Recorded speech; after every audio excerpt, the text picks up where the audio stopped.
เกี่ยวอีกอันนึงสวย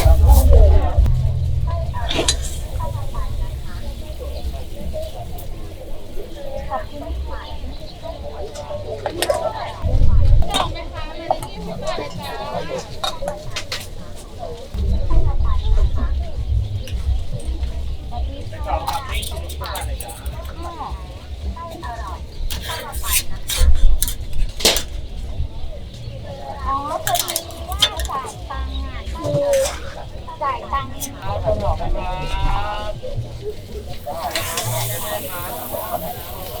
วทำไมมันไม่กรอบไม่ซ้ำไม่ทุกคนเลยจ้ามีเผ็ดอยู่ข้างหนึ่งจ้า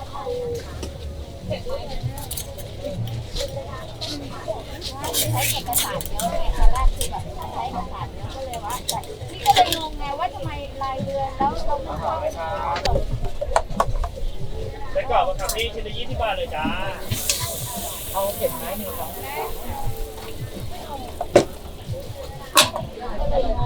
ก็เลยบอกว่าเอ๊ะหรือว่าวันนี้ระบบมันรวมตั้งแต่แรกเลยอ่ะกดจ่ายปลาปลา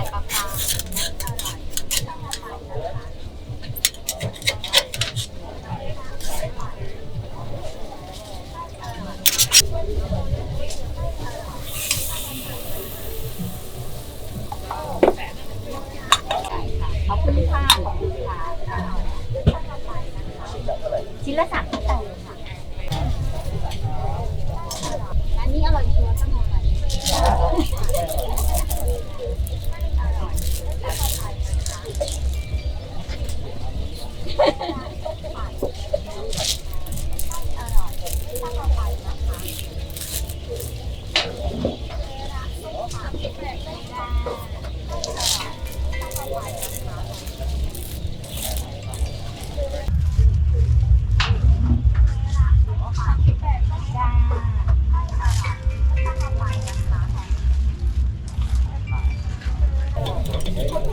ไม่มีไส้ค่ะไส้กรอกนะคะ20 บาท38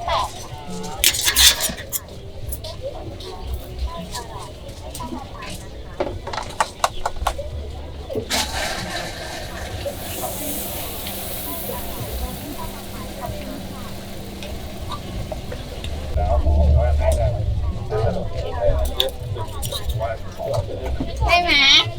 คิดว่าไม่ของแตกที่แรกของมา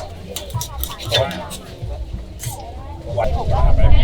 เห็นอาจารย์เขาทักไงอะไรมาแดงเล่นมาได้ผมเจ้าเรื่องของที่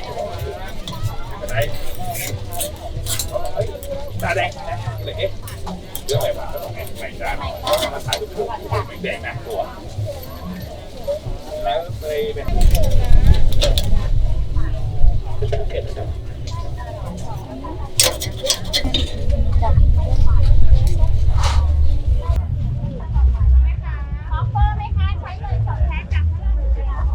ยก